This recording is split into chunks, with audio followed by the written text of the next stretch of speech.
Noah, come back this way.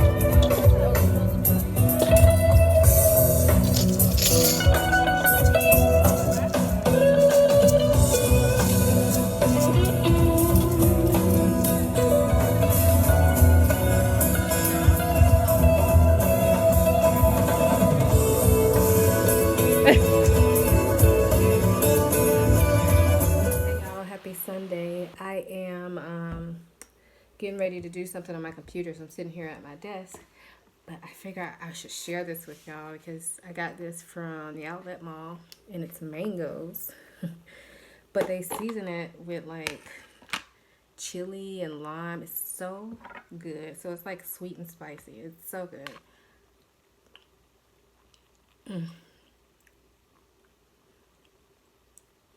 I definitely feel this is more like a Caribbean type thing, or I mean, I know they make it like in Miami. A lot of people eat it there.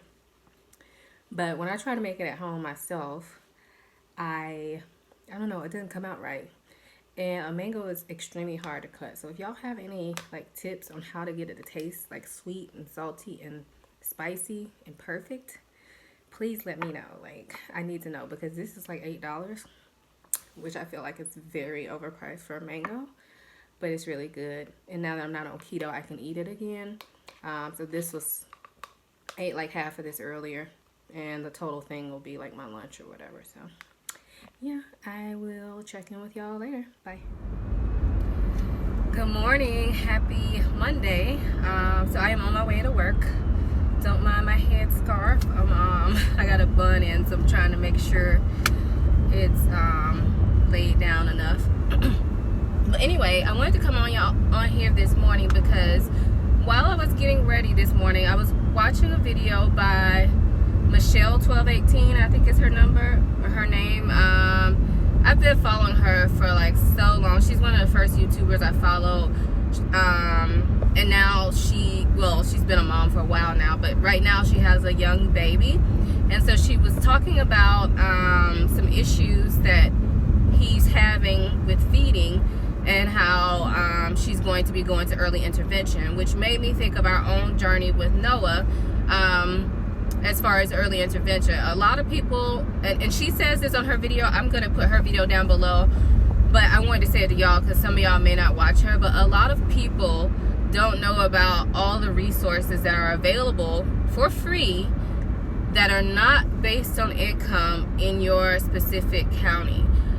So it's really important that if you think that there is something going on, talk to his pediatrician. Most of these services do require a referral from a pediatrician, but sometimes pediatricians won't offer it. So you have to be an advocate for your own child, and if you notice anything that's going on that may not be right, you need to bring that up with your pediatrician, because, and she made a great point of saying that, you know, your pediatrician only sees your child for 10 minutes every few months. You're with your child every day, so you see things that they don't see. And sometimes I think, especially as for me anyway, with Noah being a first-time parent, I doubted myself constantly. I still doubt myself I just think that's just part of being a parent. You're always going to wonder, am I doing the right thing? Is this correct? But especially being a first-time parent, you constantly doubt yourself. Especially if you're not used to being around kids, which is what my situation was. So I constantly doubting myself, and some of the things that we probably noticed about him, we downplayed, thinking, okay, it's just, you know, he's just a little bit behind. All kids develop differently, which is true.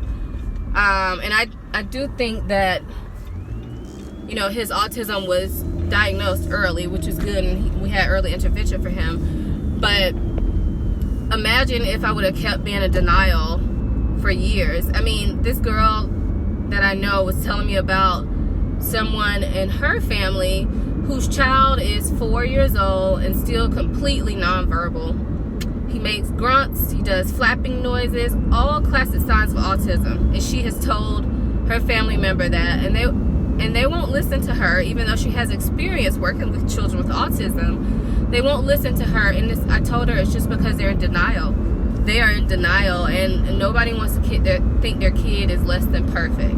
And then sometimes you also have family members saying, you know, I guess back in the day, like when I was growing up, or people that are older than me when we were growing up, autism was not widely known about like it is today. And so a lot of people, you probably got a lot of adults that were never diagnosed with autism or were misdiagnosed. And so I feel like it was just so many more questions back then. And even though autism today is still a condition that we still need a lot more answers on, there's a lot more known today.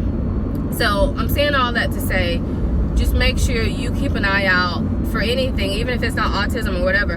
If there's something going on with your child, bring it up to the pediatrician. They could at least lead you in the right direction to help you get services. And like I said, Noah did get those services, and initially it made me feel kind of like, well, am I on the system, or you know, but it's not like that. They try to bill your insurance first, and then if whatever your insurance doesn't cover, they pick up for you. They come to your home. They provided other services like occupational therapy and speech therapy. This was before he turned 3. So the program that's here is called Early Steps. I'm not sure if that's a program everywhere. I know that's what it is in Florida. So they provide services up until the age of 3 years old. Now that he's 3, he's in the public school system, and he gets speech and occupational therapy there as well for free. And then we do his ABA therapy, which is applied behavior analysis, I think is what it's called. But it's mainly for kids with autism or other like sensory type disorders. So we pay for that, and then we could also pay for private speech therapy if we want to. But as of right now, we don't want to add anything additional to him because we don't want it to be too much therapy, if that makes sense. So yeah, so I just wanted to let y'all know. And then I also thought about how I have never shared with you guys how we knew that something wasn't quite right as far as Noah's development. And so I would say the first and biggest sign that we saw was that Noah wouldn't answer to his name, and we brought that up to the pediatrician. So like he wouldn't respond to his name, and this was probably around maybe like 15 months or so, which is really early.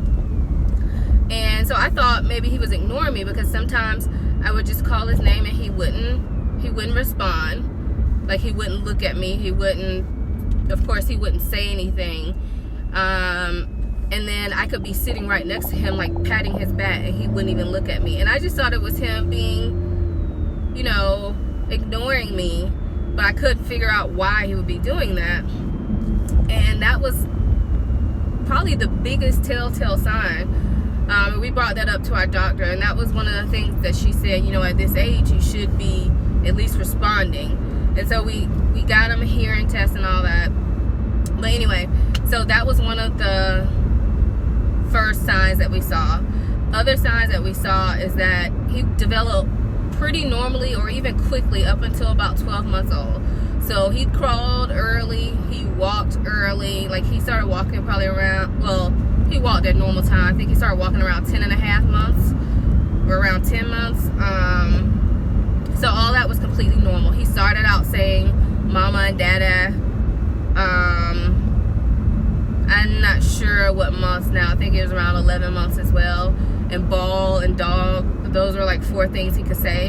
And then he just kind of stopped saying them. It's like he learned how to say them, and then he wouldn't say them anymore. We couldn't get him to say them. So even though we knew he knew what a ball was, he would not say it to us, which was another red flag that he reverted. Like he was developing, and then all of a sudden it was like stop and revert a little bit, and then it was like he wasn't picking up on things, and he didn't add any additional words. So those were all the red flags that we saw initially. And then he also walked on his tippy toes. which he still does somewhat now, but it's not as often. He walks more flat-footed now, but sometimes he will be walking on his tiptoes if you ever see him. Like if you've seen him in the videos, you might have noticed it, maybe not. But that was another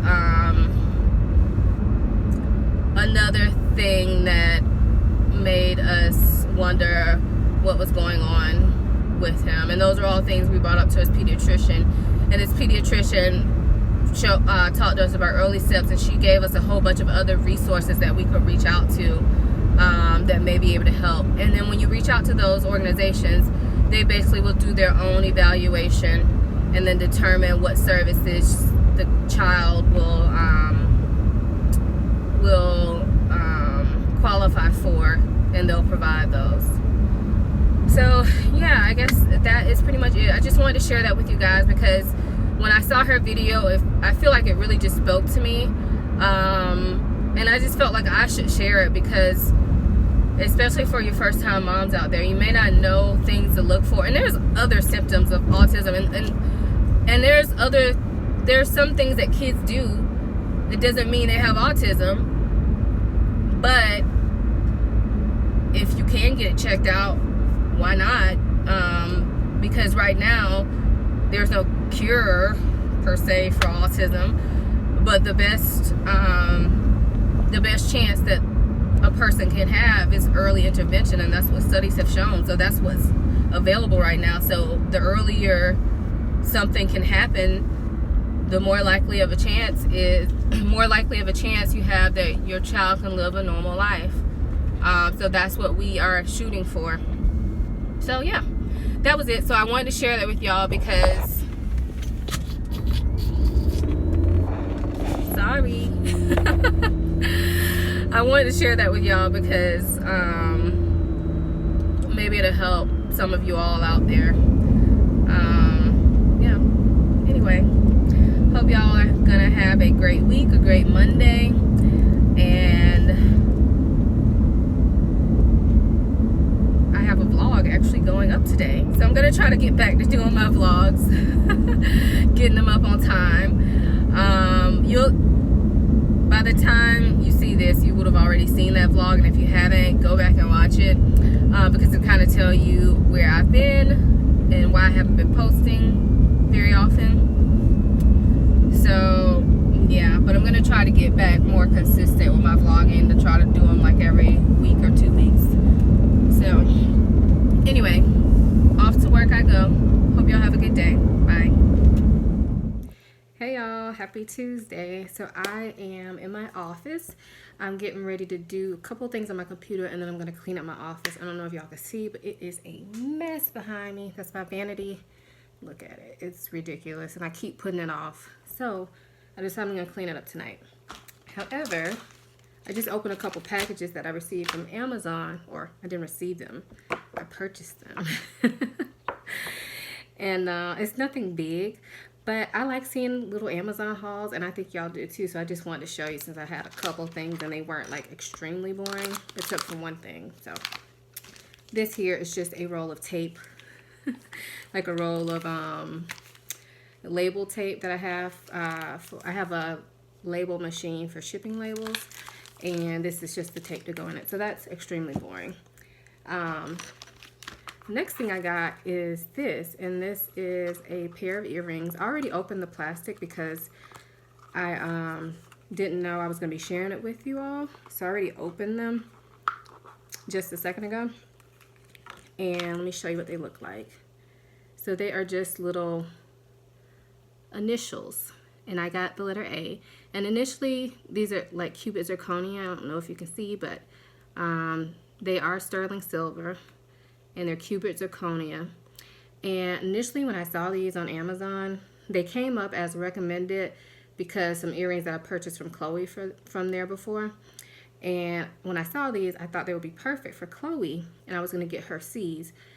But then I wasn't so sure. Like, they look like they might be too big, and I wasn't sure about the backing on them, because right now Chloe has screw backs in her ears, and she used to really pull at her ears, like not trying to pull the earring out, but she would just, when she threw her little tantrums, she would do this and they would come out. Now she's a lot better about it, but I still wasn't sure about the backs on them, because it has these little butterfly backs. I think that's what they're called. Let's see if you can see it. So this is what it looks like. So I figured I would order a pair for me for my second hole, because lately I've been into wearing stuff in my second hole. Not every day, but more so than I have in years. So I just thought that was cute. So I was thinking maybe I'll start wearing this in my second hole.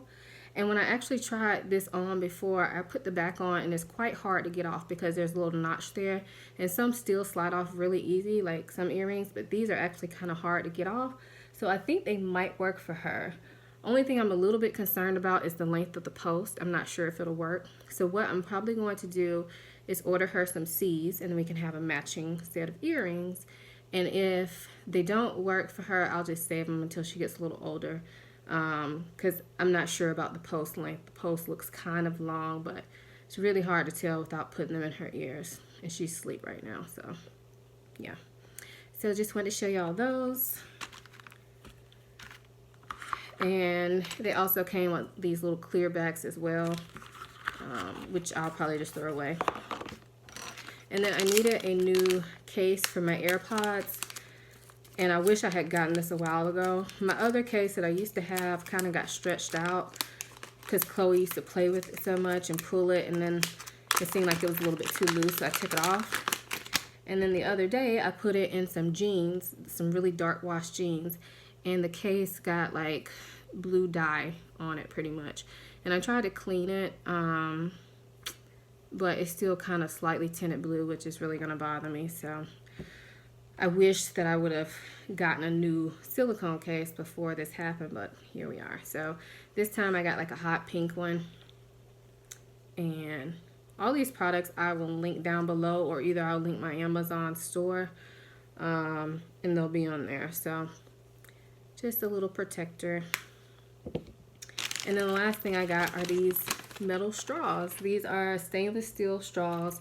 And I wanted some that were bent and some that were straight. And then it comes with the little cleaner there and the silicone tip, so you don't have to put the metal part in your mouth.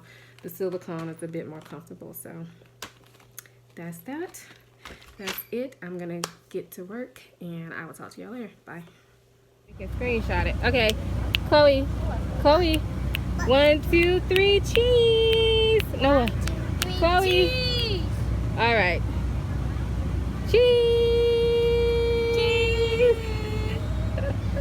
All right.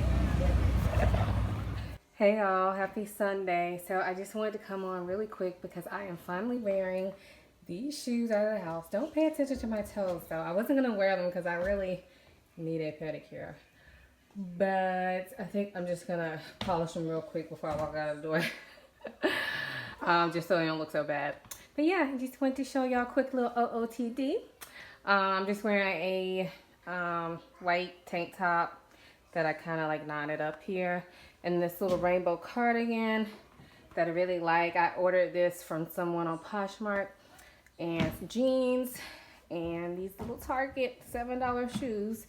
It's actually a little bit cold here today. Not cold, but you know, coldest day probably that we've had this season. So yeah, the kids and I are getting ready to go leave the house. I'm gonna try to go to Home Goods and find a pillow that I'm looking for. And then I'm probably gonna try to go to Target or somewhere because I realize Chloe doesn't have that many pants and it's getting cold. So I want to try to find her some like pants or joggers or something. All right, talk to y'all later. Bye.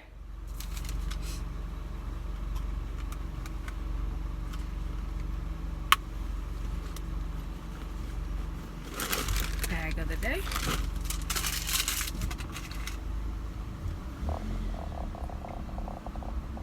Hello. Thank you too. All right. So we are leaving the McDonald's drive-thru. I was planning on going to Starbucks drive-thru because Noah's not doing that hot today. I'm not sure what's wrong, but he's very subdued, which is a sign that he's not feeling well. Also, he slept in, which is I plan on going to church this morning. the church started at 9:30, and Noah didn't wake up until like 8:20. He normally wakes up by like 5:30. So I knew he wasn't feeling that great, just by the sheer fact that he slept that late. But I always let him sleep. He doesn't have a fever or anything. He's just very laid back, so I wanted to get him a little treat. So he's getting a hash brown. We tried to go to Starbucks to get him a croissant, but the line was too backed up, and that's like the slowest Starbucks ever. Chloe, chill out. I'm giving you some too. You don't want your hash brown? Eat your hash brown, Noah. You okay? You okay, Noah? Nah, he's probably not even gonna eat it. It's not looking like he's gonna eat it. Oh, my poor baby.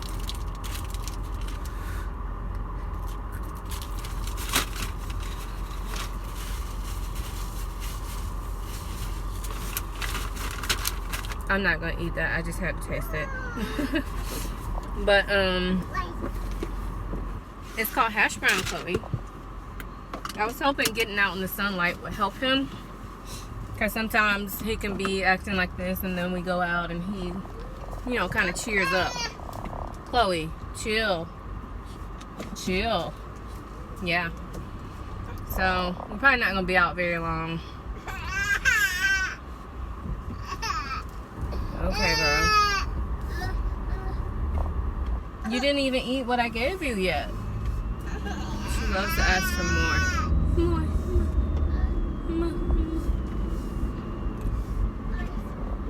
More, please.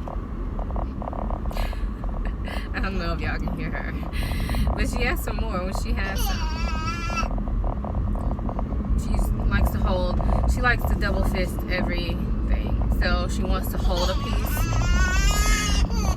and then eat a piece.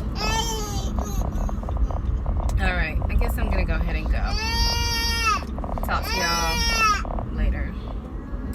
I forgot, I didn't tell y'all what I got coffee from McDonald's. So, not a big McDonald's coffee drinker, but when we went to Jacksonville a couple weeks ago, the Starbucks by my husband's dad's house where we were staying was closed for renovations, and the next closest one was like 15 minutes away. So I was like, no, don't worry about it. And his dad doesn't drink coffee, so he doesn't have a coffee machine at home. Like, it's like so many people in my life that don't drink coffee. I'm like, how do you not drink coffee? Like, but anyway, so he went to McDonald's for me, and I just looked up on like Weight Watchers website to see what I could have there that I might like as far as coffee, because I need my coffee on a daily. And so I got the sugar-free French vanilla latte with skim milk, and it's actually pretty good. Now, it's not something I would recommend drinking on a daily basis, because I'm sure their sugar-free syrup is probably made with aspartame, or I haven't actually looked it up, but generally a lot of the cheaper places use aspartame or acesulfame as their sugar-free sweetener, which is not the best for you. If you're interested, you can definitely do your own research. However, I will drink it in every now and then, you know, so I wouldn't even say moderation. It's really just occasionally, very occasionally. So I wouldn't do this every day, but if you're there and you want something that's low calorie and still tastes pretty good, it actually tastes a lot better than I expected. It's actually pretty good. So just an option for you guys if you find yourself with no Starbucks around and you need some coffee and you don't want to use 1,000 calories on it, then maybe you try the sugar-free French vanilla latte with skim milk. And I'm not sure how many calories it is, but on Weight Watchers I think it's like 3. It's somewhere between 3 and 5 points. So yeah, that's it. I will talk to y'all soon. Good morning, happy Tuesday. I am so tired this morning, but I had to come on and let y'all know what happened last night. So yesterday I had to work. My husband was actually out of town, so we had the nanny there all day long. And Noah I know on Sunday when I was talking with y'all, I told y'all that he wasn't feeling well. So Sunday I never came back to you guys because he just continued to not feel well and he was throwing up, and so, you know, I was being a mom. So Sunday night, you know, he went to bed. He didn't have a fever all day Sunday or anything. He had thrown up, but he had been drinking, and since he didn't have a fever, I mean, I was concerned because of course I'm his mom and I knew he didn't feel well, but I wasn't overly concerned. But I was planning on keeping him out of school on Monday. So Monday we kept him out of school, and I gave the nanny like instructions on how to take his temperature and what to do with him and all that. So throughout the day I had her checking his temperature, and at one point he did get a fever, which it was like 100 point something. So I had her give him some Tylenol to bring the fever down. Came down fine. But by the time I got home, that was probably like around like 1 o'clock or whatever. When I got home and he was laying on the couch, he looked really bad, and I checked his fever. I checked his temperature, and it was 104. So I immediately picked him up and said, I'm leaving. I gotta take him. So thankfully the nanny stayed with Chloe, but even if she wouldn't have, I would have just taken Chloe with me. Nate, my husband, still was out of town, so I ended up taking Noah to the emergency room, only because his temperature was 104, which is really high. So I didn't want to go to urgent care, even though I knew urgent care would be quicker. I didn't want to go there and him possibly be dehydrated because he didn't eat yesterday. And he threw up one time during the day while I was at work, but it wasn't much. And then when I got home and put him in the car, he threw up on me. So I just went ahead and took him to the ER in case he was dehydrated, because I knew at urgent care, I mean, they will of course see him quicker, but if he was dehydrated, they were going to refer him to the hospital anyway. So I just went ahead and took him to the ER, and I don't think I've ever been to the ER as far as being seen, like me or my kids. Like, we don't just go to the ER to be seen. I will say that was, how can I say this? Healthcare sometimes is unfairly judged. We're expected to have everything done fast. Everybody has an emergency, but I have to say that was the worst experience ever. I'm not gonna tell y'all what hospital in case y'all live there. Y'all live here. But I mean, I will say that when he got there, I did like how, you know, they triaged him. So he got there. Let me back up. So when I found out he had the 104 fever, I gave him Tylenol, and then we left like immediately. I was out of the house within like 2 minutes of getting home. So got to the emergency room around 7. So by the time we got to the emergency room, when they checked his temperature, like as soon as we got there, when I told them what it was at home, they checked it and it was down to 102, which is still high, but it's not 104. I know that doesn't seem like much, but it is much in a child of his age. So what was I saying? But yeah, pretty much we were there at 7 p.m. and I didn't leave until we got home at like midnight. I'm so tired, you guys, but I did want to come on and tell y'all. But just to update y'all, he is doing okay. He was still asleep when I got home, but honestly, when we left the emergency room, that was the most perked up he had been all day. And yeah, all day. So I was feeling pretty good. They ended up giving him some nausea medicine in the hospital. I think that really helped because I think he was just so weak from continuously throwing up and not having any food. I mean, he was drinking some, thankfully. So he wasn't dehydrated, thank God. If he was, they would have had to keep him overnight, but we were able to get him to drink while we were there, and you know, just checked all his vitals, and everything started kind of coming back to normal while we were there. So it ended up just being a virus, it looks like, but we are still gonna keep a close watch on him. And my husband's home heading today, so he'll be doing around the clock ibuprofen and Tylenol to make sure his fever is kept at bay, and just to keep a close watch on him. So thank God he's okay. But that was like the worst experience ever. It was just so, everything just took so long, like so long. At least when we got in a room, like this is it's kind of a nicer looking emergency room. It's not like just curtains. Everybody has their own little room, and so at least when he got in the room, he could get comfortable because he could lay on the bed. But initially when we were out in the waiting room, because all he wants to do is lay, but he can't really lay out there besides on me, which is really not the most comfortable for him. And he actually threw up on me in the emergency room. So not only were we tired and worried, but I had throw up all over me for the better of 5 hours. So that was fun, but I'm just thankful he's okay. It was an experience. Everything was just so slow, and when they ran a bunch of tests on him because it was kind of they called it a fever of unknown origin, and so when that happens, they run quite a few tests to try to figure out what it is. And all those tests came back negative, but that was one of the biggest things, because generally when you run a quick test like that, you get those results back in like less than 20 minutes usually.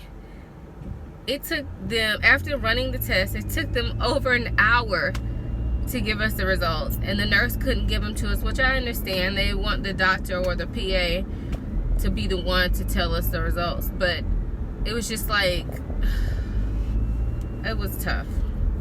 So that was fun. My husband did, when he got back, when his plane arrived, he met us there at the hospital, and he stayed there until we got in the room. But then he kind of had to leave because my nanny had been there since 7 a.m. that morning, and I mean, he went home at like 10 to relieve her, because it just, you know, we weren't planning on being there that long, and I felt like he was really unfair to her, so I stayed.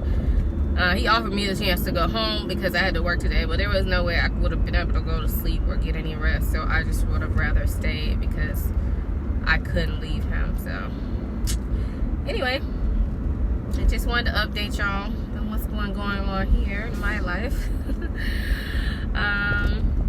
Yeah, hopefully I wake up soon, and I hope y'all have a good Tuesday, and I'll see y'all later. Bye. Oh, before I go, yesterday I knew I was getting my Sephora order, so I had planned on doing my Sephora BIB haul when I got home, but I didn't know it was going to take a turn for the worse, so obviously I'll get it done whenever I get it done. So it's coming though. Talk to y'all later. Bye.